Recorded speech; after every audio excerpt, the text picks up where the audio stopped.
Olá pessoal, sejam bem-vindos mais uma vez ao canal Complemente. Fabiano Assis, Malu Pires, feminino e masculino, para falar de um assunto que eu achei muito interessante. A gente nem pensou um dia em abordar esse assunto aqui, mas está ligado diretamente à mente humana, que é viver, né?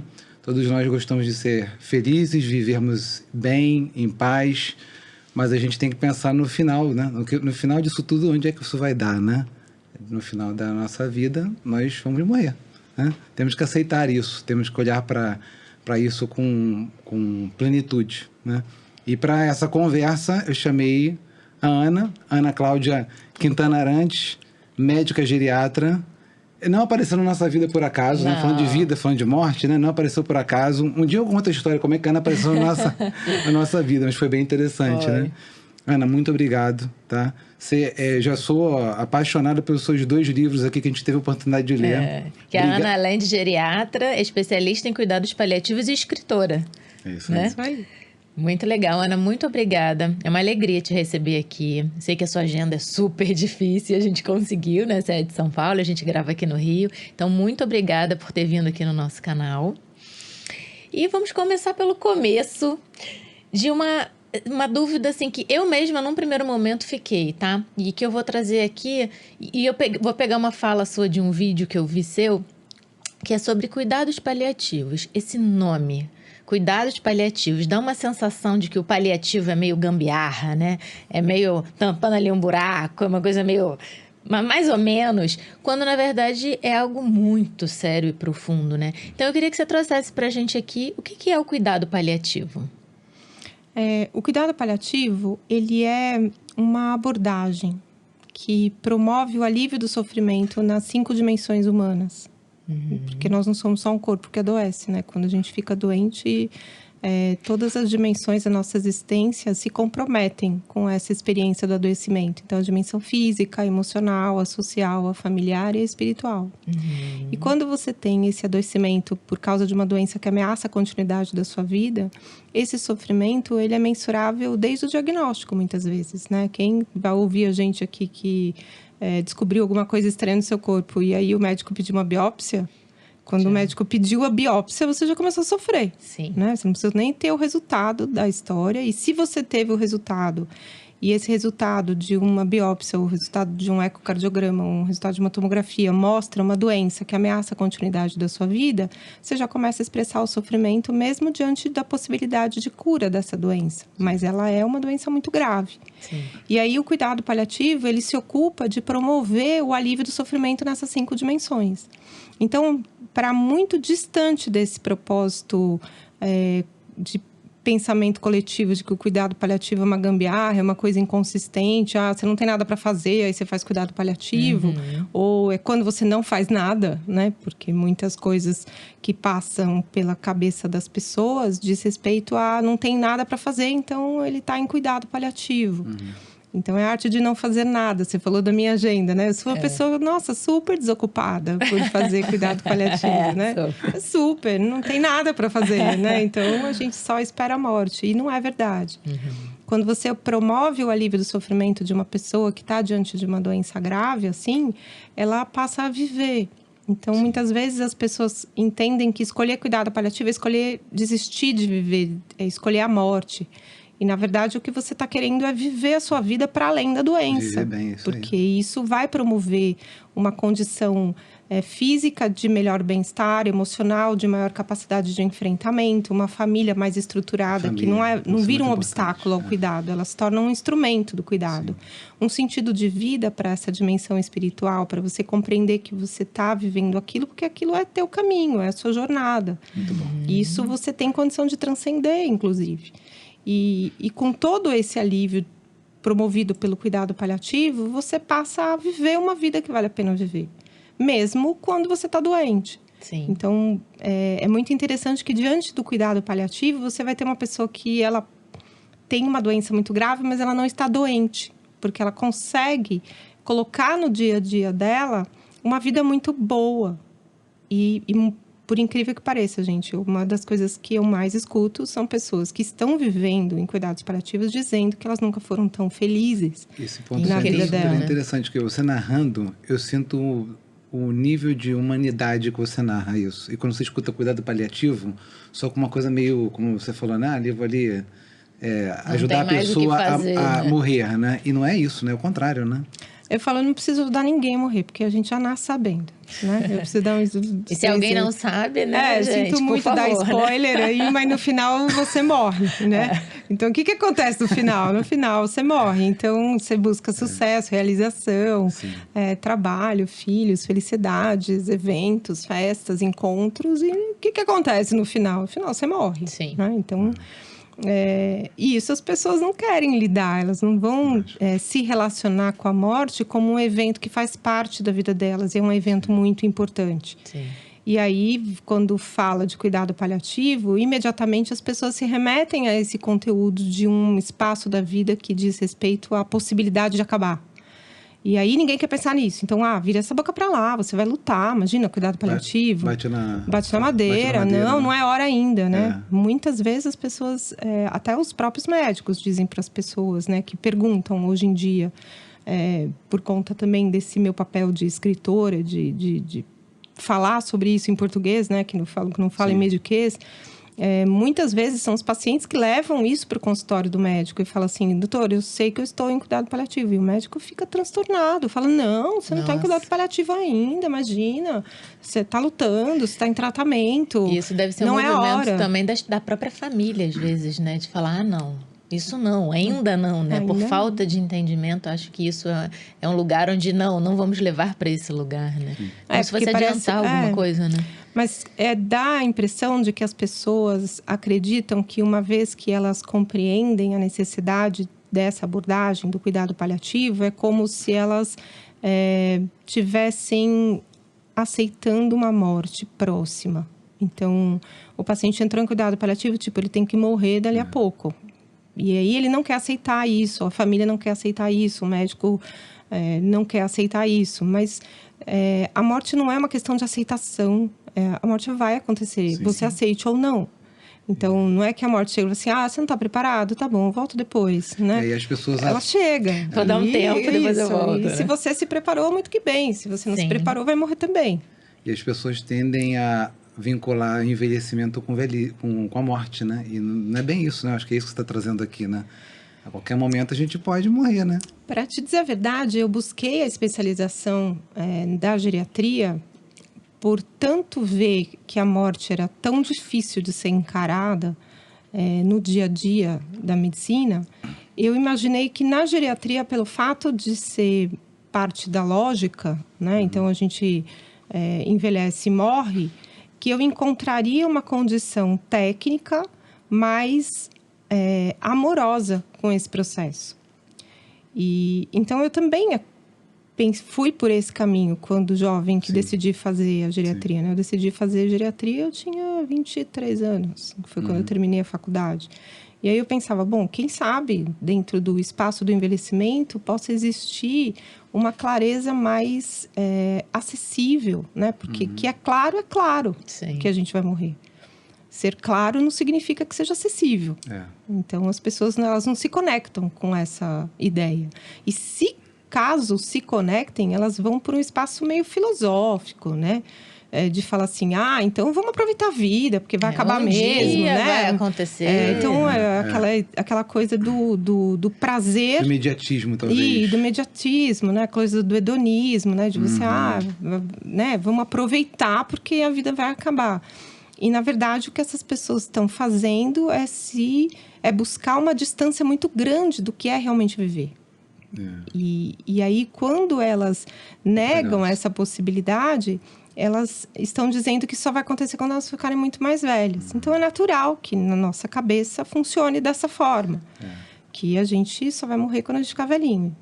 Mas aí a gente tem o outro drama, que talvez a gente até toque no assunto hoje, que é o drama de envelhecer. Então, é o seguinte, né? Se você não quer morrer, significa que você quer viver bastante tempo. Se você quer viver bastante tempo, você vai envelhecer. Sim. E se você também não se preparar para isso, talvez em algum momento dessa trajetória você até pense que é melhor morrer Sim. do que envelhecer sem preparo. Sim. Chegar no envelhecimento sem você se preparar para esse tempo, para muitas pessoas, diz respeito a um sofrimento tão insuportável que elas preferem morrer. Então, elas não querem continuar envelhecendo, elas preferem a morte. Então, no espaço do cuidado, você encontra esse processo de prevenção do sofrimento, que é uma outra coisa também que a gente trabalha no cuidado paliativo. Não é a arte só de você ir apagar incêndio. E tirar a dor só, né? Chegou a dor 10 para você ir tomar a medicação de dor. Mas no cuidado paliativo tem uma ação muito inteligente, que é a medicação de resgate. Onde se você sabe que a dor vai acontecer, você toma a medicação antes. Então, por exemplo, antes de tomar banho, vai precisar colocar na cadeira, sim. na cadeira higiênica, levar para o banheiro, ou vai fazer fisioterapia, ou você vai fazer um curativo, que são procedimentos que têm um propósito de cuidado, mas que eles são, em si, procedimentos dolorosos. Então, ao invés de você fazer o procedimento, o paciente sentir dor e depois você medicar, você já dá a medicação antes. Legal. Então, você previne o sofrimento. É uma ação muito inteligente, que a medicina, em geral, ela não abraça. Porque você vai no médico... Você vai remediar, né? Você vai cuidar do sintoma, né? Você vai fazer check-up quando você vai no médico. Você vai buscar o diagnóstico precoce de uma doença. Essa é a coisa mais estúpida do mundo. Você devia buscar a prevenção daquela doença. Sim. E fazer check-up não é prevenção, é diagnosticar numa fase inicial. Quando já começou a encrenca, aí você descobre que está com encrenca. Então, a inteligência do processo é você saber que vai acontecer e você já cuidar antes da consequência desse acontecimento. E falando, a gente vai falar de envelhecimento aqui, né? Mas pegando um pouco das pessoas que teoricamente estão mais jovens, né? E acabam acontecendo alguma coisa na vida e vai cair no cuidado paliativo. A pessoa, ela chega lá, eu vi um vídeo seu espetacular falando que as pessoas chegam lá executivos, chegam lá empresários, chegam lá professoras, né? Com aquela persona ainda, né? E aí depois, quando ela vê que nada mais daquilo importa, né? Aquela máscara, né? Aquela persona que a pessoa tem, acaba se esvaindo, né? Aos poucos, né? Eu queria que você relatasse um pouco disso, né? Porque o ser humano, né? É engraçado, né? A gente só consegue tirar essa máscara quando a gente vê que o fim está ali, né? Acho que é um pouco disso que acontece, né? Quando você está ali na interação com essas pessoas, né? Tem muita gente que fala para mim que nossa, seu trabalho é tão difícil, né? Nossa, que difícil você todo dia ver pessoas que estão morrendo e tal. Eu falo assim, não, tem o trabalho mais legal do mundo, porque eu me relaciono com pessoas de verdade. De verdade. Sim, elas não precisam ser quem elas não nasceram para ser mais. Muito bom. Então, não precisa ali, não tá agradando ninguém. Não, porque não existe essa possibilidade de você se proteger atrás de um escudo de empresário, de médico, de professor, não tem mais essa necessidade, porque não há mais o que proteger, porque você está num processo de entrega da sua história, da sua vida. E aí, isso precisa valer a pena num ser integral, não é um ser só que é só médico, só empresário. Sim. Ele é tudo aquilo. Ele é amigo, ele é pai, ele é mãe. E que por muitas vezes passa uma vida inteira sem ter contato com essa verdadeira essência que só vem nesse final, né? Eu penso que é muito do que nós aprendemos, né? A gente foi educado para ter sucesso, né? A gente foi ensinado a buscar uma profissão, um bom emprego, uma boa qualificação. Não importa como, né? Ser melhor, essa respeitabilidade social. E esse espaço do que é considerado sucesso não é você... O sucesso não é você amar alguém, por exemplo. Sucesso é você ter conquistas materiais, é você ter conquistas de status, de reconhecimento social. Isso é sucesso. Mas o sucesso... E quando ela não cuida do paliativo, que não vai poder usar mais nada disso? Nada, né? Porque todo o dinheiro que você tem no banco título, né? ficará no banco. Mais, né? Nem o título também, né? Não, seu currículo lá permanecerá na internet. Mas a experiência que você teve fazendo o que você faz, é isso que torna claro o espaço de legado. Muito bom isso. Que é isso que importa no final, né? Que legado que você deixa. Eu digo até, assim, emocionalmente, né? Me vem muito, vocês estavam falando mais da questão da profissão, né? Mas o quanto isso também é no âmbito até familiar, né? Em todas as relações, né? No social, às vezes as pessoas interpretam aquele personagem que não é um empresário, mas que é um personagem naquela vida, naquela família, com aqueles amigos, né? E aí chega no final vê que não era aquilo, né? Não era nada daquilo, porque muitas das vezes vive no automático, né? Nunca nem parou para avaliar e para se olhar minimamente, né? Eu também penso que se a maioria das pessoas parasse para olhar o que elas estão vivendo, elas teriam muito trabalho de mudar a história. Verdade. Porque a hora que você para e olha, você vê a sua estrada até ali, o que você tem pela frente, você As fala, perdas. sei lá se isso é uma boa ideia, continuar assim, deixa eu né? continuar aqui fingindo que eu não tô vendo. Mas não é melhor do que ver lá no finalzinho, né? Esse é o ponto, né? Porque no finalzinho não tem mais como voltar, né?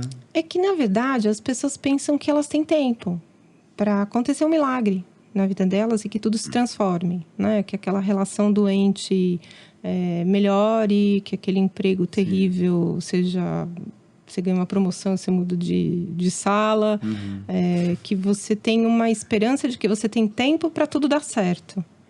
Mas quando você está morrendo, você sabe que não tem mais esse tempo para dar certo. Eu penso que a morte, ela se transforma num espaço de acelerar a sua capacidade de ser feliz. Então, você não precisa estar doente para você pensar na sua morte. Se você pensar simbolicamente que ela pode acontecer na semana que vem, um exemplo que eu sempre dou quando eu estou em aula, assim, por exemplo, a gente está aqui nesse encontro, né? Se a gente pensar, semana que vem a gente está morto, algum de nós aqui não estaria aqui? Se a resposta for sim, sensacional. né? Você fala assim, nossa, semana que vem estou morto, o que eu estou fazendo aqui? Se a resposta for sim, tem alguma coisa muito errada com a nossa capacidade de fazer escolhas. Perfeito. Porque você precisa estar no lugar que você desejou estar o tempo todo. Não porque a sua morte vem semana que vem. Inclusive porque ela pode vir semana que vem. Sim. Então, essa capacidade de tomar decisão com base nessa simbologia do teu fim faz com que o que você está fazendo realmente faça todo sentido na sua vida. Que se sua vida acabar na semana que vem, antes de morrer, você vai pensar, nossa, eu não devia estar naquela entrevista, eu não devia estar naquele lugar, eu devia ter ficado com os meus filhos, eu devia ter feito outra coisa. Então, o espaço de escolha, ele inclui o que nós somos para depois dessa escolha. Então, um exemplo que eu acabei de dar, né? Por exemplo, a gente tem filhos. A gente pode pensar, nossa, era melhor eu estar com os meus filhos. Então, já que eu vou morrer mesmo, então eu prefiro estar com eles do que estar nesse espaço que a gente construiu aqui de encontro laboral. Só que nós nos tornamos pessoas mais felizes dentro desse espaço laboral, que os nossos filhos vão usufruir dessa felicidade. Sim. Quando a gente chegar em casa e falar, nossa, eu tive um dia incrível, né? Agora vamos brincar, agora vamos discutir, a gente vai ver um filme juntos, a gente vai estar juntos, porque eu fui muito feliz no meu dia. Então, a hora que eu chego para ficar com os meus filhos, eu chego inteira, né? Você viveu, né? Vivi. Agora, se eu vivi um espaço de trabalho, um espaço de encontro que me adoeceu, eu levo essa doença para as outras dimensões. Profundo e real hoje em dia, é o que eu mais vejo. Eu trabalho no mundo corporativo, eu vejo isso, atendo executivos, é o que eu vejo todo dia. Então, se você é feliz fazendo, a sua família é feliz porque você faz. Então, eu tenho uma história com minha filha que foi muito, muito especial. Ela era pequena e eu sempre trabalhei muito. E aí, um dia, tocada, né, de não estar presente o tempo todo, eu falei, nossa, eu chamava ela de bebê. Eu falei assim, nossa, bebê, mamãe fica tão pouco com vocês, né? E ela, na hora, lascou uma pra mim e falou assim, mãe, você fica pouco, mas quando você fica tanto que é bom. Quantos anos ela tinha? Tinha 4 anos. Legal. Quando você fica tanto. E ela traduziu na língua de 4 anos o que é qualidade. Possível, né? Então, para as pessoas que, sei lá, possam ouvir a gente que estão super arrependidas, está trabalhando demais, não está ficando com os filhos, quando você fica, não fica pensando no arrependimento, você fica com os filhos. Porque naquele momento ela me deu uma bela bronca, porque não perca seu tempo pensando que você está ficando pouco, porque o tempo que você fica não pode ficar desperdiçado com tempo de arrependimento, porque a hora passa. Assim também como tem tanta mãe que tem tanto tempo com o filho, né? Tanta disponibilidade, mas muito pouca qualidade, né? Então é para os dois lados, né? A gente vai falar de envelhecimento agora, né? Envelhecimento é um tema bem bacana da gente trazer, né? Que tem tudo a ver com isso. E que a gente está vivendo num mundo onde as pessoas estão com muita dificuldade de aceitar, né, esse envelhecimento. Num mundo onde as pessoas não conseguem entender que o corpo está envelhecendo, tudo, né? A vida vai passando, mas elas não conseguem se ver, talvez, né, os seus 60, elas pararam ali nos 30, e aí elas querem ter o corpo dos 30, a disposição dos 30, tudo que elas tinham, às vezes até porque não viveram alguma coisa, né, ali nos 30, então querem viver ali nos 60, mas existe uma desconexão disso, né? Porque a nossa mente não está alinhada com isso, né? Muitas das vezes, né? Então, a gente está vivendo esse processo, né? Esse caminho de onde as pessoas buscam. E assim, de novo, eu acho que tudo é um caminho do meio, tá tudo bem você se cuidar, você, né, olhar para a sua parte de estética que seja dentro de um aceitável, de um possível, mas acolher a idade chegando, né? Esse envelhecer. E você fala muito sobre envelhecer com alegria, né? Envelhecer bem. E isso é uma coisa que eu fiquei pensando muito, né? Você que tem tanta experiência, né, com geriatria, né, principalmente. O que é envelhecer bem? Com alegria, né? Que esse filme Envelhecer fala. bem, envelhecer com alegria, envelhecer nesse estado, assim, de acolhimento, de aceitação com a idade e com todo o aprendizado, né, que a gente tem com o envelhecimento. Eu penso que nós temos muita dificuldade de conhecer o nosso próprio corpo. E aí essa dificuldade de conhecimento do nosso corpo faz com que você tenha surpresas muito desagradáveis quando você vai envelhecendo. Porque o nosso corpo, ele conversa com a gente. Ele explica muita coisa. Sim. Ele é muito claro do que é limite, do que é abuso, do que é saudável, do que é gostoso, do que é prazer e o que é vida para esse corpo. E, geralmente, o nosso prazer, nós concentramos o nosso prazer num espaço de interface com o mundo externo. São os nossos sentidos. É o que a gente gosta de ver, o que a gente gosta de ouvir, o que a gente gosta de ter no gosto, né, nas papilas gustativas na nossa boca, o que a gente gosta de ter na nossa pele. Então, nós limitamos a interação com o mundo externo. E nós não temos a percepção do mundo interno. Qual a dificuldade a imensa dificuldade que a gente vê das pessoas lidarem com as próprias emoções. Elas não sabem lidar com as emoções dos outros porque elas não sabem lidar com as próprias. Sim. Então, às vezes a pessoa tem muita idade e não sabe lidar com raiva, não sabe lidar com decepção, não sabe lidar nem com amor, muitas vezes. Então, essa incapacidade de você lidar com a sua fronteira pro lado de dentro faz com que você tenha muita dificuldade de aprender sobre o seu próprio corpo. Porque você não presta atenção no que ele está dizendo. E ele fala de dentro para fora. E você nega esses sinais. Você nega essa percepção. Eu tô com 50 e eu preciso parecer que tenho 30. Por quê? Porque eu gosto de ver um rosto de 30. Sim. Eu gosto de ver um corpo de 30. Sim. Então, eu quero ver uma cara de 30 no espelho quando eu olho para mim. Porque eu não dou conta de acompanhar as mudanças que a minha pele possa apresentar, que meu cabelo apresenta, que meu corpo apresenta, e eu não gosto do que eu vejo, porque eu fui ensinada a ver beleza em estruturas mais primitivas. Então, primitivas no sentido básico da palavra mesmo, de mais ancestral, sim, né? Mais antiga, e que é uma coisa meio de instinto, e também uma coisa primitiva no sentido de maturidade, de você só querer vivenciar um espaço de inocência sobre a vida. Porque quando você é mais jovem, você é mais inocente. Então, esse espaço de inocência dá o tamanho da expectativa que essa pessoa tem para a vida. Me surpreenda para melhor. Mas, pelo seu ponto aí, Ana, então, você já respondeu, mas só para reforçar, né? Experiência não quer dizer que você vai ganhando conhecimento, que você ganha essa maturidade, né? Esse que é o ponto, né? O tempo passa, não te dá experiência. O tempo passa, só. Passa. Então, eu falo, tem uma diferença entre você envelhecer e você ficar velho. Ficar velho, todo mundo vai ficar. Tem gente que estraga quando fica velho. Estragou, né? Já ouvi esse termo. Já está estragado. Agora, quando você tem consciência desse processo, você começa a ser mais capaz de ouvir seu corpo. E perceber que nem tudo que você sente do mundo é bom para o seu mundo interno. Então, uma capacidade que eu penso que é muito necessária da gente desenvolver à medida que a gente envelhece, de fazer a digestão das nossas emoções. A gente faz digestão do nosso alimento concreto. Você come, digere, e aí o que serve fica, o que não serve a gente elimina. Tem os órgãos já preparados para fazer esse procedimento. Você elimina fezes e elimina a urina. É o que é desnecessário. Só que a gente não sabe fazer isso com as emoções. A gente engole e fica travado aqui na... Não, tem gente que Nem olha, se você engole, comer né? uma coisa estragada hoje, você comeu uma coisa estragada no Vai almoço, passar mal e acabou. você vai ficar lá seus 2, 3 dias de rei no vaso, sentadinho lá no trono, vai vomitar, vai ter diarreia, vai ficar sem comer, porque não vai entrar mais nada.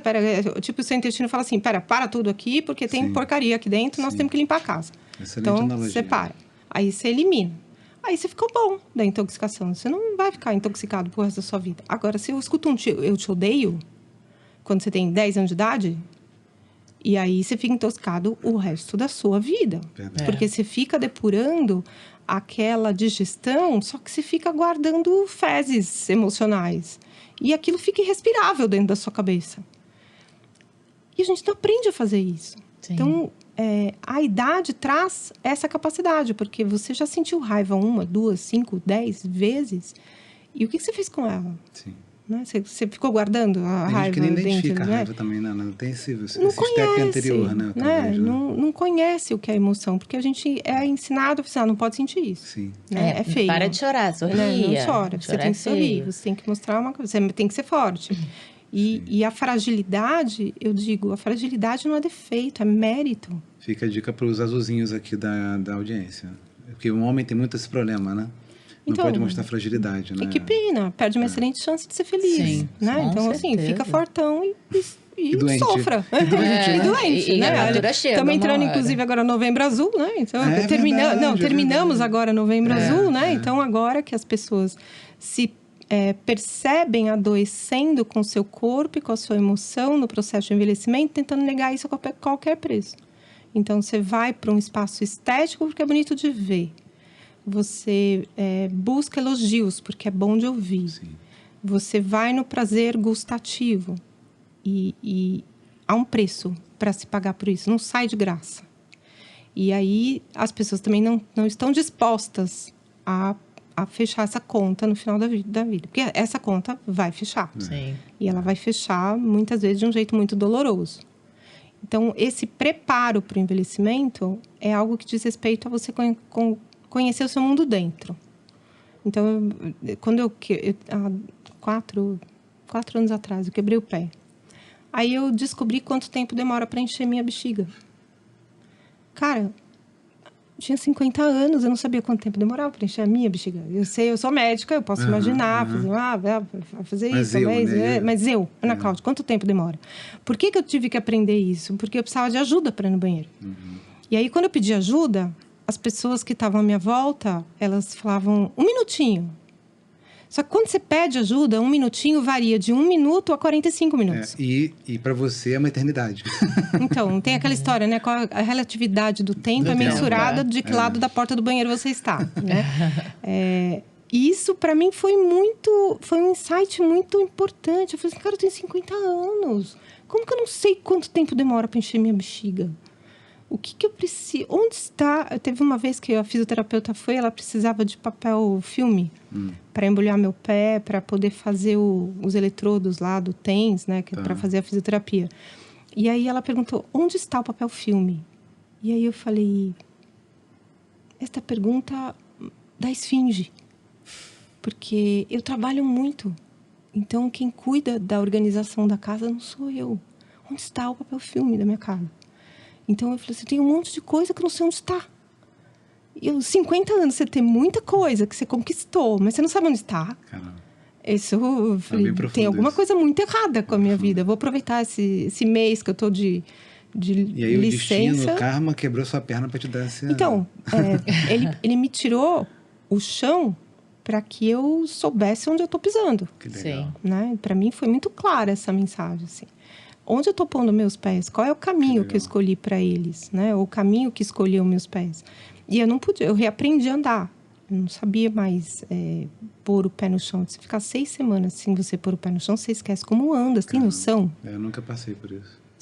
As pessoas não têm noção de que você desaprende coisas muito mais rápido do que o tempo que você fez as coisas. Então, eu passei 50 anos andando, em 6 semanas eu esqueci como é. Porque no cérebro, se você não estimula aquela área, ela não tem informação. Isso diz respeito a tudo na nossa vida. A gente tem que alimentar o espaço dentro da nossa mente que diz respeito à experiência da vida. Que vão nessas emoções também. Que vão nas emoções, que vão nas atitudes, no como você percebe seu corpo. Qual o limite do seu corpo? O que tanto merece? A gente estava conversando ontem, a gente fez 6 dias de retiro, de silêncio. E ficar no retiro de silêncio é importante para você lidar com as emoções que brotam e você não tem com quem falar.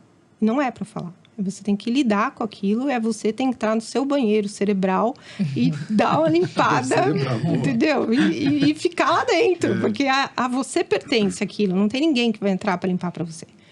Então, você fica em silêncio. Muito do que eu aprendi nesses 6 dias diz respeito a essa experiência. E a gente se alimentou muito bem nesse retiro, porque era comida vegetariana, tinha horário, a gente levantava cedo todo dia no mesmo horário, aí tinha o café da manhã, depois tinha o almoço, depois tinha um lanchinho à tarde, depois teve o jantar, a gente dormiu cedo. Então, foi um espaço de altíssimo grau de respeitabilidade ao nosso organismo. Então, estava tudo perfeito. Aí a gente chegou, e aí, morrendo de saudade da experiência humana, né? Dos prazeres comer pastel, né? O visual do gosto. Então, aquele gosto, aquele cheiro, né? Então, aquela coisa da experiência sensorial da comida, né? Ai, vamos tomar um chopp. A gente ficou a semana inteira sem tomar nada. Vamos tomar um chopp, a gente vou pedir uma caipirinha. E a gente vai comer um pastel que a gente adora. E foi a pior noite da vida deste ano, para mim. Porque Passou eu passei muito mal. Que loucura. Porque o meu corpo é como se ele tivesse perdido a paciência. Falei assim, Anjinho, olha, eu aguentei muito até agora. Agora que você experimentou o que é bom para mim, jamais será diferente. Eu quero isso para mim. Agora é assim, você vai pagar um preço alto, caso você queira dar felicidades para suas papilas gustativas. Elas estão felicíssimas, foi uma delícia aquele pastel. Tava tudo delicioso, aquela caipirinha. Não valeu. Não valeu. Porque esse é o negócio do envelhecimento. Quando a gente é mais novo, você acha que vale a pena, porque o teu corpo sabe tirar sangue de pedra. Você acha que tungstênio na batata frita, ele encontra. Agora, o corpo não tem mais essa paciência, porque ele te ensinou ao longo de décadas. E você não prestou atenção. Então, agora você ficou de recuperação. Porque se você não tomar jeito, não vai passar de ano. Literalmente, né? Pode morrer nesse ano, inclusive, de tanta besteira que faz. Eu gosto, ainda nesse caminho do envelhecimento, né? Mas eu acho que é um ponto que você fala muito nos seus vídeos, aqui no seu livro, né?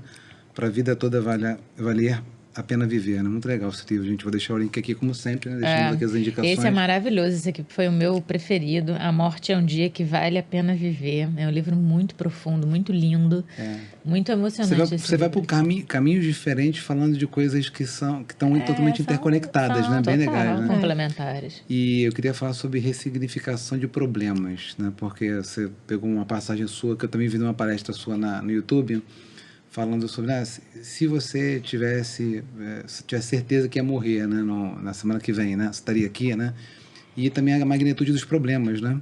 Eu vivo num mundo corporativo, né, as pessoas ficam sofrendo às vezes com umas coisas que não deveriam sofrer se tivesse essa certeza da morte, né, que o tempo está acabando, né. E tem um filme, você deve ter visto já, o In Time, eu não sei como é o nome dele em português, tá, depois eu boto o link aqui com Justin Timberlake e com outra menina. E todo mundo nasce com um bracelete, com a quantidade de tempo que tem para viver. Você viu esse filme já? Não vi. Não, é bem interessante. Essa é uma ficção científica, né? Mas as pessoas nascem na civilização com um tempo de vida. Então, você olha lá, você tem 10.499 minutos. E vai passando. E as pessoas de classe rica, elas podem comprar tempo, tanto é um banco do tempo. A pessoa vai lá, compra lá um tempo, se tiver dinheiro, ela compra o tempo e ela ganha mais créditos para poder viver mais tempo. Só que ela compra de alguém, né? Que vendeu porque precisou do dinheiro. Então, ou seja, um vende tempo pro outro, né? De uma certa forma, é isso que a gente está fazendo. Você está doando seu tempo para mim, eu estou dando seu tempo para você, e a gente não pega esse tempo mais de volta. Uhum. Mas falando sobre a esfera de problemas, né? Você vê muito isso? Tem alguma dica para as pessoas que estão nos assistindo de ressignificação de problema? Porque o que a gente acaba vendo na prática é a pessoa esperar chegar lá o fim da linha para ir, de fato, começar a ressignificar a vida, né? Começar a viver de fato, né? Eu tenho que ver a morte para começar a viver e de minimizar esses problemas. A gente vai ter problemas muito sérios e que eles levam a gente a desejar a morte. Então, você vai ter uma ideia da magnitude do teu problema se você olhar para ele e você preferir morrer a ter que enfrentá-lo. Então, essa magnitude de problemas diz respeito à consciência muito necessária de busca de ajuda. Porque Interessante isso não vai ter uma solução solitária. Nós temos um aprendizado social, cultural, de que nós temos que ser autossuficientes. Uhum. Então, você tem que buscar a sua independência financeira, afetiva, a sua independência social. A gente tem que buscar uma forma de se virar sozinho. Mas isso é uma ilusão, porque não tem como a gente se virar sozinho. Não existe essa possibilidade. Não é que a gente era dependente só quando era bebê. Nós somos dependentes até hoje. Né? Para chegar aqui, a gente precisa de alguém que tenha... que dirige um ônibus, que pilote o metrô, que você tem que ter alguém que ponha gasolina no seu carro, ou alguém que teve que produzir a gasolina, teve que levar a gasolina até o posto. Então, a gente sentou aqui, alguém teve que limpar essa sala, alguém está fazendo a manutenção da internet desse lugar, alguém está fazendo a manutenção da rede elétrica. Então, não existe possibilidade de você viver sozinho. Impossível. Mas nós somos forçados a acreditar que temos de dar conta de tudo sozinhos. Tudo vai ficar muito mais simples se nós tivermos partilha, encontro, para que os nossos problemas e os problemas das outras pessoas que a gente possa ajudar a resolver, eles de fato se dissolvam.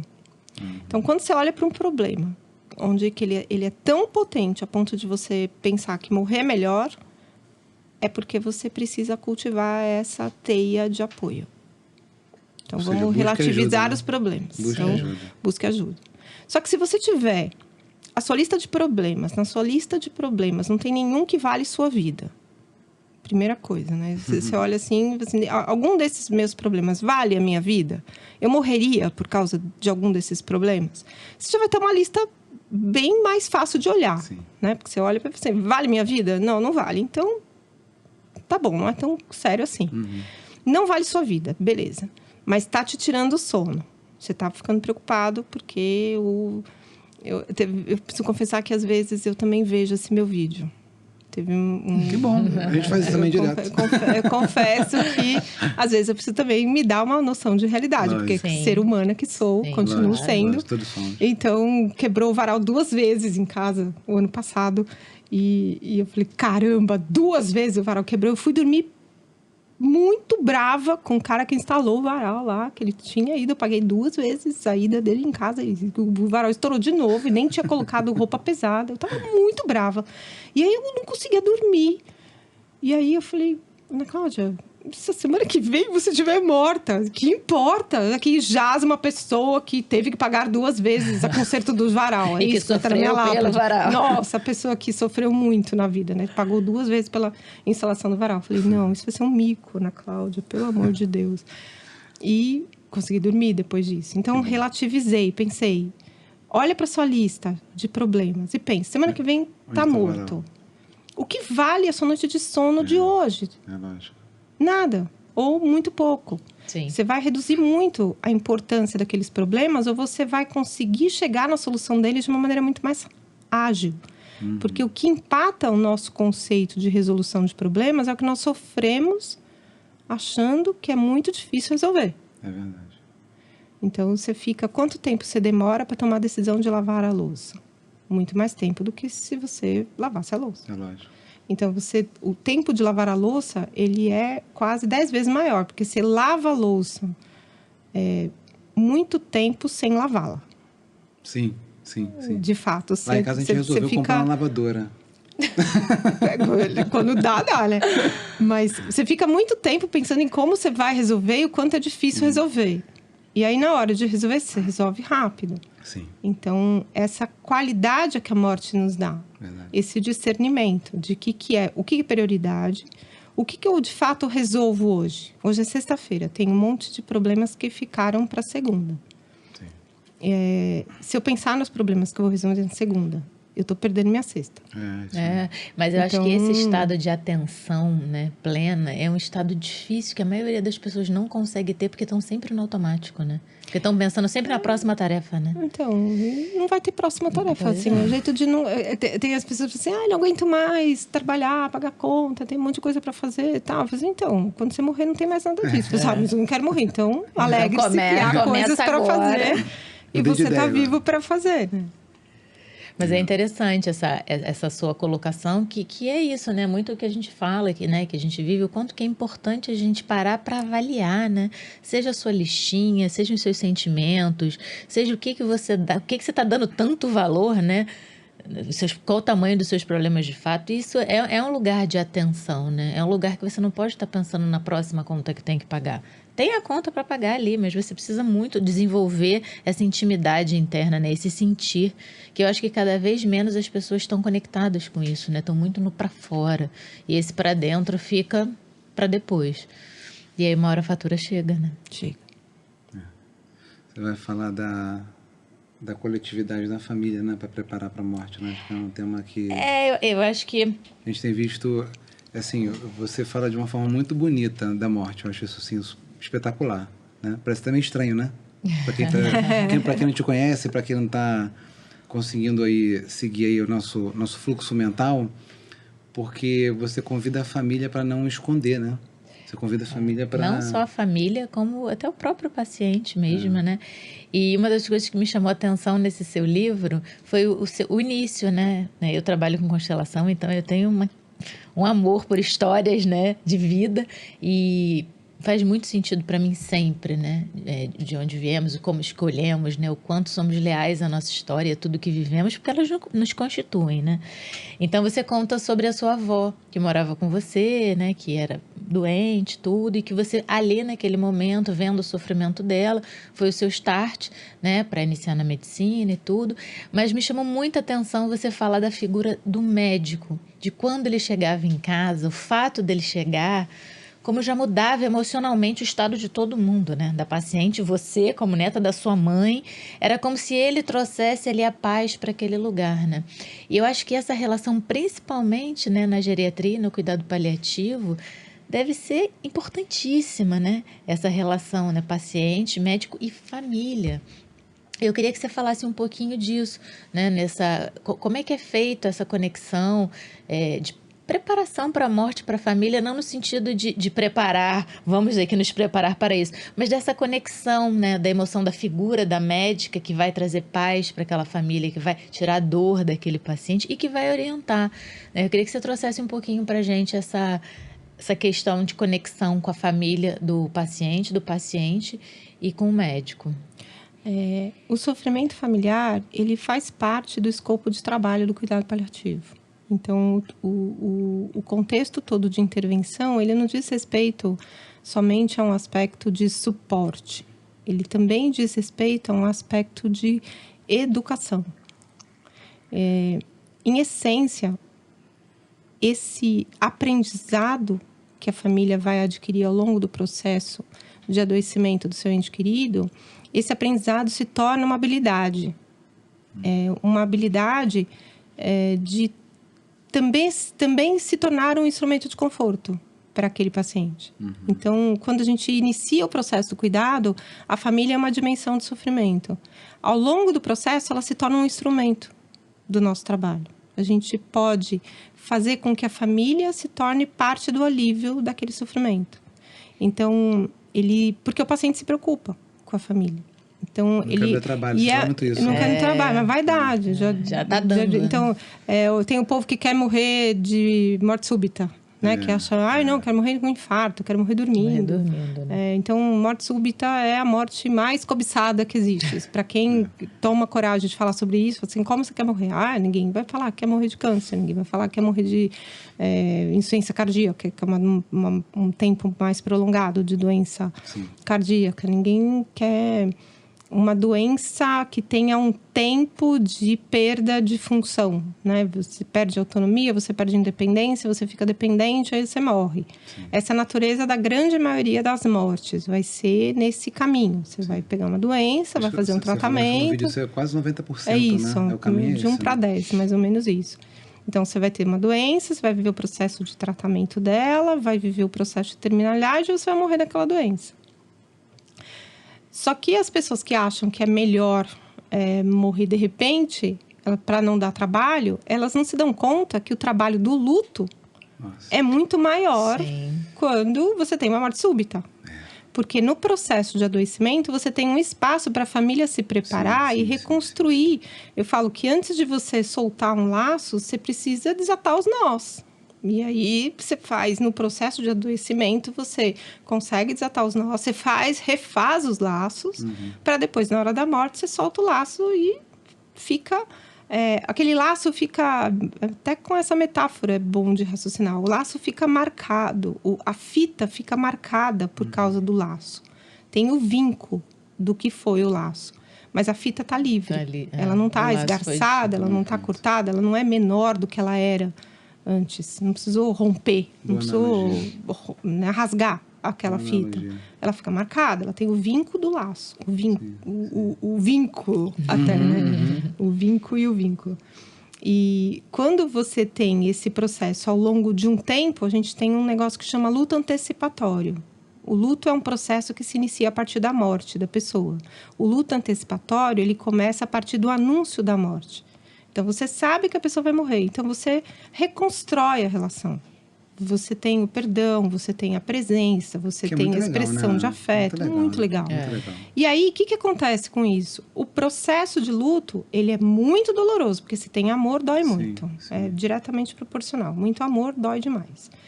Mas é um processo de luto que ele é muito menos duradouro. Em termos de trabalho do luto. Porque todo o trabalho do luto foi feito no luto antecipatório. Grande parte dele foi feito no luto antecipatório. Vai acontecendo essa reconexão da família, né?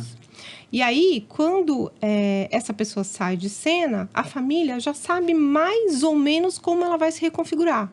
Porque já teve algumas clarezas sobre como vai ser o depois. Já se falou sobre isso, já se considerou, já se tomou decisões... Já pré-organizou, sobre o que vai acontecer depois. Agora, a pessoa dá uma morrida, do nada, sem nenhum tipo de... Dá uma morrida é ótimo. Dá uma morrida. Dá uma morrida, assim, do nada. E para ela pode ter sido ótimo, porque não viveu esse processo da experiência da entrega por uma fragilidade. Mas para quem fica, né? Para quem fica, o bicho pega, às vezes, para sempre. Sim. Para sempre. E esse trabalho do luto, ele é um trabalho muito mais pesado do que ficar trocando fralda, do que dar um banho, entendeu? Porque é para a vida inteira, talvez. Né? É para a vida inteira. Então, esse tempo que você dá trabalho, é um trabalho que tem descanso. Agora, se você tiver uma morte súbita, nunca ter falado sobre isso, você nunca reconfigurou. Então, é bom, avisa os navegantes aí. Quem quer ter morte súbita, esteja preparado para ela acontecer amanhã. E aí, você tem que preparar a sua família para isso. Então, nesse espaço da conexão da família com a proteção do paciente, não é mais pela proteção da vida dele, mas a proteção contra o sofrimento que ele está vivenciando durante esse processo de doença. Legal. Eu tenho um trechinho, que até no início aqui a gente falou um pouquinho, né? Que eu achei super interessante, né? Eu vou ler aqui, tá? Para o pessoal que está nos assistindo. Chegou o momento de não mais escrever sobre final feliz. Quero jogar luzes sobre Durante Feliz, né? Você até falou, né? Que posso falar que o nome do livro ia ser esse? Durante Feliz. Eu achei espetacular Durante Feliz. Muito legal, muito profundo. E todo mundo que está nos assistindo está escutando falar de morte, mas no final todo mundo quer viver bem, né? Você chegou até aqui e está achando interessante a conversa. Isso aí. E você fala um pouco do trabalho da pessoa chegar no final da vida com lucidez, né? Que eu acho que é uma coisa que o envelhecimento acaba trazendo muito, né? Muitas pessoas devem estar assistindo assim, poxa, palavrinha cruzada, o que faço, né? Para poder ficar bem, né? Para ficar lúcido, né? Acho que é muito mais profundo que isso, né, Ana? Bem mais, cara. É bem mais. Não é básico assim. Não é caça-palavra. Se fosse fácil, a gente não tava aqui, né? Então, não é simples assim. Porque você fazer palavra cruzada é bom, sem dúvida. É um exercício cognitivo bem razoável, é estimulante. Mas você não vai se tornar uma pessoa lúcida porque você faz palavra cruzada. A lucidez, ela vai para muito mais do que você se lembrar o que você comeu no almoço. Sim. Então, essa lucidez é um exercício diário de conexão e reconexão com aquilo que você é. O que você era ontem é diferente do que você é hoje. Então, é quase um koan que a gente estava falando agora há pouco, né? Eu digo, eu era uma pessoa antes desse espaço de silêncio, sou outra pessoa depois do espaço de silêncio, mas eu sou a mesma pessoa. Então, você continua sendo você com todas as mudanças que você vai vivendo. E você ter a capacidade de se tornar consciente dessas mudanças é lucidez. Sim. Então, tem o básico que todo mundo sabe. Então, é comer direito, é tomar água, é você se movimentar. O nosso corpo não foi feito para ficar parado. Sim. Tanto que quando a gente faz a experiência da meditação, que você fica 30 minutos parado, é um sofrimento absurdo. Porque você fala, eu preciso mexer esse joelho, eu preciso esticar essa perna. E aí, você passa o dia inteiro se movimentando sem se dar conta quanto é maravilhoso se movimentar. Você só se dá conta quando você para. Sim. Então, nós precisamos aprender a buscar uma lucidez que permita que o estado de movimento esteja presente quando você está parado. E o estado de estar parado te permita manter o estado de movimento, mesmo quando você está sentado ali meditando. Uhum. Então, essa capacidade de cuidar do seu corpo, de cuidar das suas emoções, não é para a semana que vem. É que você vai ficar velho a semana que vem, e aí você fica uma semana antes, você está se preparando para a semana que vem. Ficar velho semana que vem é ótimo. Isso. Eu tive uma paciente na residência que um dia ela chegou no consultório, ela estava com 90 e tantos anos. Caramba. Ela chegou no ambulatório e falou assim, fiquei velha. Ana Cláudia, eu fiquei velha. Eu falei assim, cara, quando aconteceu isso?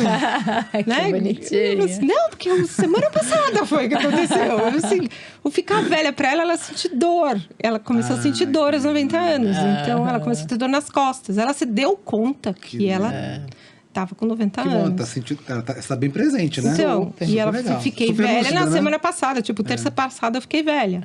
Porque aconteceu isso, me dei Sim, conta que eu tenho sim, 90 anos. sim. Foi divertidíssimo. Essa coisa de você planejar o teu envelhecimento não é para você ficar velho na semana que vem. Uhum. Você tem que começar a planejar esse envelhecimento desde o momento que você me escuta falando sobre isso.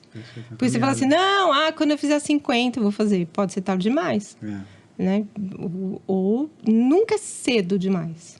Já tive em curso meu, né, de como envelhecer, que eu faço, voltei a fazer esses encontros presenciais.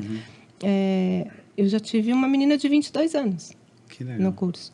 Porque ela falou assim, eu quero ter uma vida muito boa. Nossa, que bom ela ter essa consciência, né? Essa está lúcida. Essa está lúcida. Essa está praticando lucidez desde cedo. Tá e lúcida. teve no curso pessoas com 75 anos que se deram conta disso na cidade. Sim. O corpo é lindo, porque se você começar a fazer atividade física com 70, 80 anos, teu corpo vai responder. Ele responde. Então, a história de que não reaprende, né? Tudo reaprende. Né? Tudo reaprende. Mas você vai usufruir disso pouco tempo. Muito pouco tempo. Então, por isso que é legal você começar mais cedo, porque você vai conseguir ter um durante feliz mais prolongado. Durante feliz. Muito bom. Muito bom. Legal. É isso, estamos chegando. Eu sempre fico com essa parte chata de falar que está chegando Então no final. Chegando no final. Eu sou estraga prazer, porque foi espetacular. Foi. Convido todos vocês a conhecer o trabalho da Ana. Se você botar o nome da Ana, vai vir 1 trilhão de vídeos no YouTube, gente. Nossa, vai ser mais um agora. É verdade. É um trabalho muito lindo, muito profundo, né, Ana?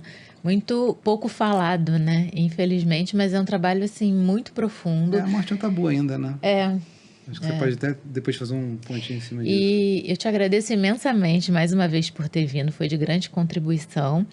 E eu queria que você deixasse um recadinho. Uma dica ou uma orientação, né? Ou simplesmente uma frase ou uma coisa que trouxesse uma finalização aqui desse tema que a gente falou tanto aqui durante essa 1 hora. Se você puder falar ali, ó, pra galera sentir a magnitude do que você vai falar. Escuta de novo. Se você teve alguma dúvida sobre o que tem que fazer para ser feliz, escuta de novo. Muito bom. Caramba, palminhas, pessoal. Palminhas aí, ó. Foi muito legal. Bem, Ana, mais uma vez, muito obrigado, tá, por doar essa 1 hora do seu tempo, que não voltará mais. Está agora gravada eternamente no YouTube. Obrigado mesmo. Pessoal, mais uma vez, obrigado pela audiência. Hoje quem vai falar saúde e paz mental é a minha esposa maravilhosa. Você já falou, querido. Saúde. Nós dois. Saúde e paz mental. Até a próxima, gente. Fiquem bem.